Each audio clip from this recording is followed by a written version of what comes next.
Hello dear students, once again welcome to my YouTube channel Vigyan Har घर बने पाठशाला। पिछले वीडियो में हमने पढ़ा था चैप्टर आपका प्रकाश, परावर्तन एवं अपवर्तन। पूरा चैप्टर पढ़ा और सभी टॉपिक को हमने कवर करके इस चैप्टर को फिनिश किया था। आज बारी है इस चैप्टर के अभ्यास के प्रश्न उत्तरों की, तो चलिए शुरू करते हैं। पहला प्रश्न है आपका, निम्नलिखित में से कौन सा पदार्थ लेंस बनाने के लिए प्रयुक्त नहीं होता? जल नहीं होता, प्लास्टिक नहीं होता, नहीं जो आपका होता नहीं है उपयुक्त नहीं होता। तो जल भी उगता है, आपका कांच भी होता है, प्लास्टिक होता है, लेकिन मिट्टी उपयोग में नहीं होती है। इसका उत्तर है मिट्टी। ठीक है, प्रश्न नंबर 2 देख लेते हैं। प्रश्न नंबर 2 क्या है? किसी बिंब का अवतल दर्पण द्वारा प्रतिबिंब आभासी सीधा बिंब से बड़ा वस्तु की स्थिति से कहाँ होना चाहिए? मुख्य फोकस पर, वक्रता केंद्र के बीच, वक्रता केंद्र पर, या वक्रता केंद्र से परे, या फिर दर्पण के ध्रुव तथा मुख्य फोकस के बीच। तो इसका आंसर है दर्पण के ध्रुव तथा मुख्य फोकस के बीच में होना चाहिए। ये कौन सा है? अवतल दर्पण द्वारा है। तो जब आपको मैंने बताया था चैप्टर के दौरान, तो आपको याद रखनी चाहिए चीज़ें, इसलिए आपको ये याद होगा, ये उम्मीद मेरे को है। इसलिए इसका उत्तर है दर्पण के ध्रुव के तथा फोकस के मुख्य फोकस के बीच में। प्रश्न नंबर 3 है, बिंब का वास्तविक तथा समान साइज का प्रतिबिंब प्राप्त करने के लिए बिंब का उत्तल लेंस के सामने कहाँ रखें? अभी उत्तल लेंस वाला है, कहाँ रखें हम? लेंस के फोकस के बीच में नहीं, फोकस दूरी की दोगुनी दूरी पर। यस, फोकस दूरी की दोगुनी दूरी पर रखेंगे, ताकि हम इसका एक समान साइज का वास्तविक प्रतिबिंब प्राप्त हो। ठीक है, अनंत पे नहीं रखेंगे लेंस के प्रतिबिंब, हम रखेंगे बी पे। इसका उत्तर होगा बी। चलिए आगे प्रश्न नंबर 4 पे चलते हैं। प्रश्न नंबर 4 है आपका, किसी गोलीय दर्पण तथा किसी पतले गोलीय लेंस दोनों की फोकस दूरियां -15 सेंटीमीटर है तथा दर्पण तथा लेंस समतल। क्या हो गया? अब माइनस है तो दर्पण और लेंस क्या होंगे? दोनों अवतल होंगे, दोनों उत्तल होंगे, दोनों अवतल तथा उत्तल होंगे, या दर्पण उत्तल तथा अवतल होंगे। तो दोनों ही क्या होंगे? अवतल। अवतल की होती है माइनस में, तो ये आ गया आपका अवतल। ठीक है, चलिए प्रश्न नंबर 5 पे चलते हैं। प्रश्न नंबर 5 है, किसी दर्पण पे आप चाहे कितनी भी दूरी पर खड़े हो, आपका प्रतिबिंब सदैव सीधा प्रतीत होगा। कौन सा दर्पण होता है? जब आप कितनी भी दूरी पे खड़े हो तो हमेशा सीधा वो होता है आपका समतल दर्पण। ठीक है, समतल अथवा उत्तल होगा, समतल अथवा उत्तल डी।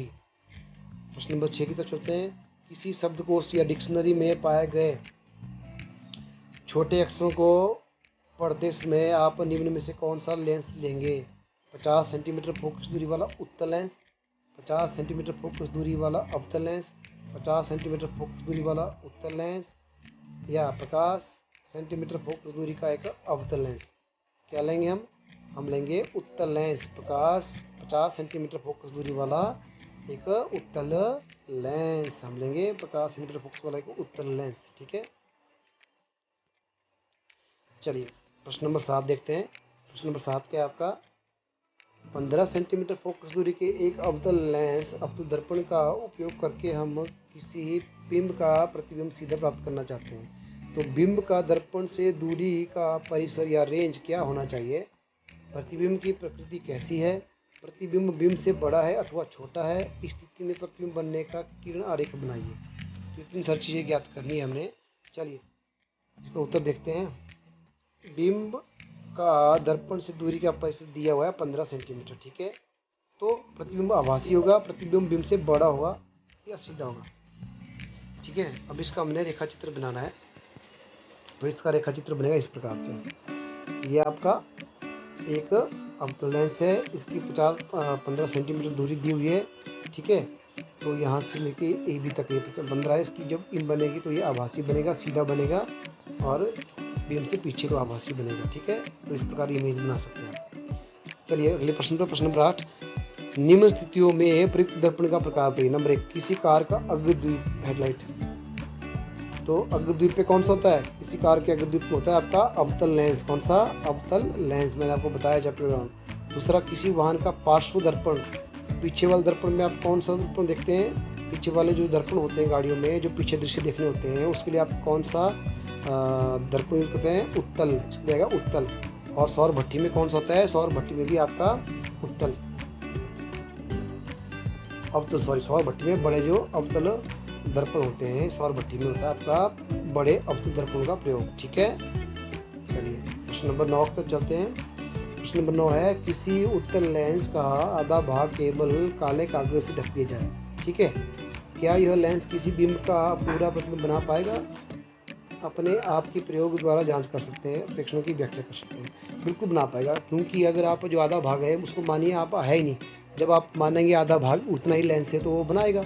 हाँ, लेंस किसी बिंब का पूरा प्रतिबिंब बनाएगा, लेकिन प्रतिबिंब की तीव्रता घट जाएगी क्योंकि किरणें की संख्या कम होगी, उसका क्षेत्रफल घट जा रहा है, इसलिए प्रतिबिंब का आकार या तीव्रता घट जाएगी। ठीक है, बनाएगा जरूर।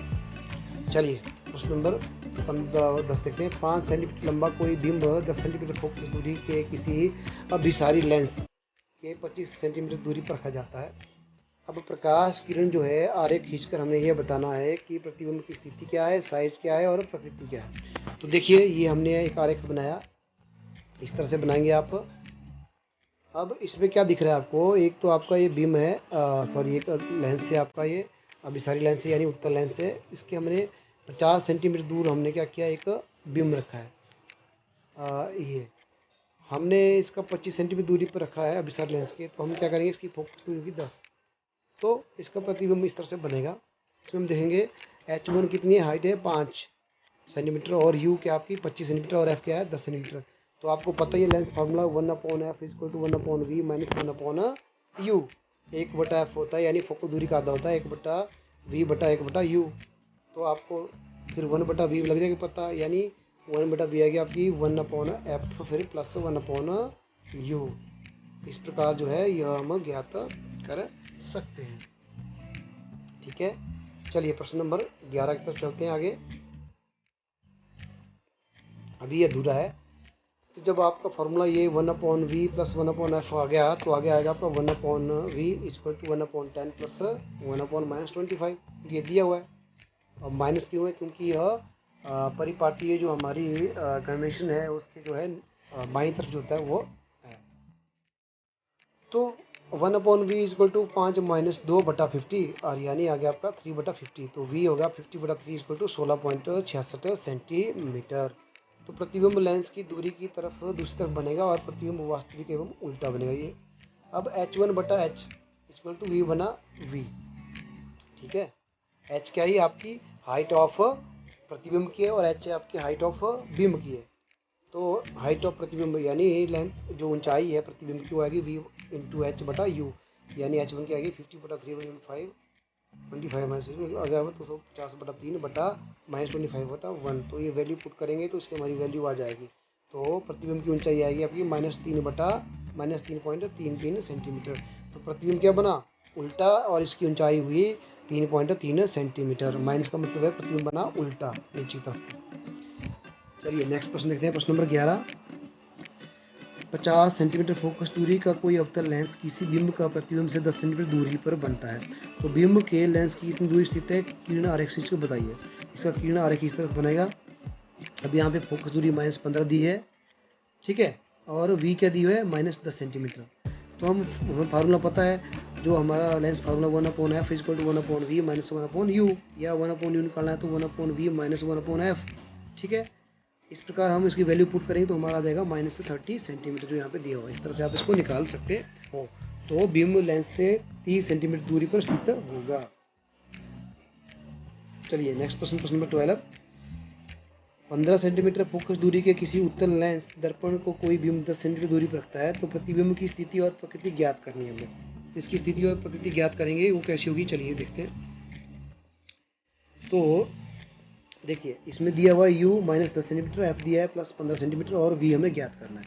तो फार्मूला पता है 1/f = 1/v - 1/u, या 1/v + 1/u = 1/f, यानी 1/v = 1/f - 1/u। तो ये हम वैल्यू पुट करेंगे यहाँ पे।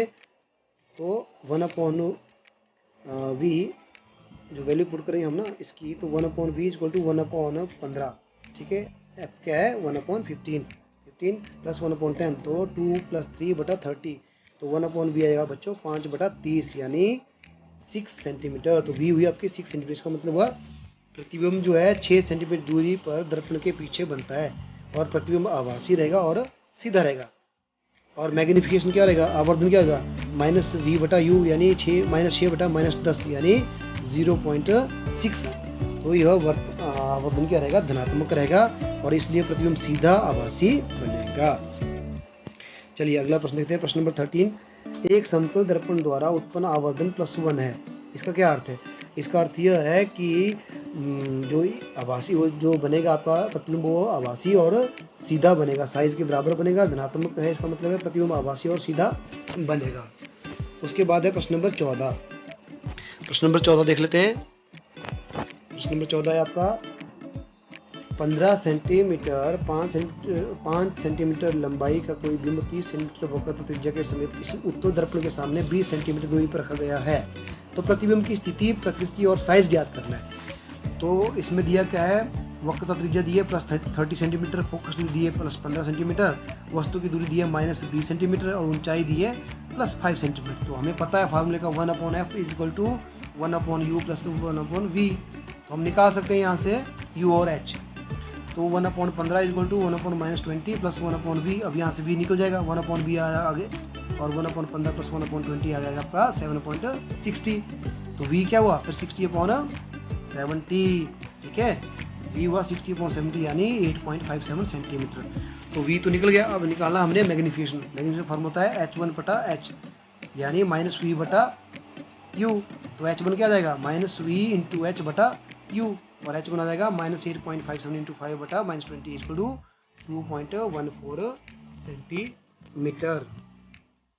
इसका मतलब हुआ प्रतिबिंब जो है दर्पण के पीछे आभासी और सीधा तथा बिंब का छोटा साइज का बनेगा। चलिए अब इसके 3 प्रश्न बचते हैं, फटाफट इनको कर लेते हैं। प्रश्न नंबर 15 क्या है, 7 सेंटीमीटर साइज का कोई बिंब 18 सेंटीमीटर फोकस दूरी के किसी अवतल दर्पण के सामने 27 सेंटीमीटर दूरी पर रखा गया है, ठीक है। अब दर्पण के कितनी दूरी पर किसी पर्दे पर रखे गए उस वस्तु का स्पष्ट फोकसित प्रतिबिंब प्राप्त किया जा सकता है। प्रतिबिंब का साइज और प्रकृति भी ज्ञात करनी है। तो हमें क्या दिया हुआ है, h दिया हुआ है, u दिया हुआ है, f दिया हुआ है और v दिया हुआ है। हमें फार्मूला पता है 1/v + 1/u = 1/f। तो हम इसमें से वैल्यू पुट करेंगे और हमारी वैल्यू आ जाएगी v -54 सेंटीमीटर। इसका मतलब हुआ वास्तविक प्रतिबिंब है दर्पण से 54 सेंटीमीटर दूरी पे बनेगा और पर्दे पे दर्पण जो है 54 सेंटीमीटर दूरी पे रखा जाएगा।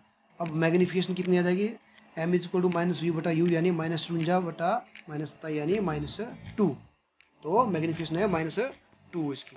चलिए अब मैग्नीफिकेशन आपको पता है h1/h होता है, तो -2 = h1/7। तो h1 क्या आ जाएगी, प्रतिबिंब की ऊंचाई आ जाएगी 14 सेंटीमीटर यानी प्रतिबिंब माइनस का मतलब आभासी होगा, आवर्धित होगा और वास्तविक और उल्टा होगा, यानी इमेज होगी उल्टी, इसलिए माइनस लगा हुआ है, ठीक है। तो ये भी हो गया। अब चलिए नेक्स्ट प्रश्न पे, उस लेंस की फोकस दूरी ज्ञात की जिसकी क्षमता -2.0 d है। अब माइनस का मतलब हुआ उत्तल या अवतल, ये हुआ आपका अवतल, ठीक है। तो क्षमता हुई आपकी p1 लेंस की फोकस दूरी, तो d क्या हुआ -2.0 d। तो f क्या हुई 1/-2.0 d यानी 0.5 मीटर। तो अवतल लेंस क्या हुआ, यह लेंस हुआ अवतल लेंस। चलिए इस चैप्टर का अंतिम प्रश्न देख लेते हैं, प्रश्न नंबर 17। प्रश्न नंबर 17 क्या है, कोई डॉक्टर +1.5D क्षमता का संशोधक लेंस निर्धारित करता है आपके लिए। तो लेंस की फोकस दूरी ज्ञात करनी है हमने कि लेंस की फोकस दूरी कितनी होगी। क्या निर्धारित जो लेंस है डॉक्टर द्वारा वो अभिसारी है या अपसारी है, यानी उत्तल है या अवतल है, ये देख लेते हैं। तो लेंस की क्षमता एक तो पहली बात है प्लस में है, तो यह उत्तल है, यानी P कितनी है +1.5D है, तो क्षमता 1/f फोकस दूरी तो 0.67 यानी 1/1.5D आएगा। तो क्या आएगा वैल्यू 1/5D यानी 1/1.5, तो आगे जाएगा 0.65 मीटर। तो लेंस क्या हुआ अभिसारी, ठीक है। तो बच्चों इस प्रकार जो है इस चैप्टर के हमने सभी 17 के 17 क्वेश्चन कर लिए हैं और उम्मीद करता हूँ आप सभी बच्चों को अच्छी तरह से समझ आए होंगे और अच्छे से आपने समझे होंगे। तो इसी के साथ बच्चों ये चैप्टर 12 प्रकाश, परावर्तन एवं अपवर्तन पूरी तरह समाप्त होता है। इसके अभ्यास के प्रश्न उत्तर भी हमने अच्छी तरह समझ लिए कर लिए हैं। उम्मीद है आपको सबको अच्छी तरह से समझ आए होंगे। चलिए इस वीडियो को यहीं ख़त्म करते हैं, मिलते हैं अगले वीडियो में एक नए टॉपिक के साथ, नए चैप्टर के साथ। तब तक के लिए stay safe, be safe and keep studying.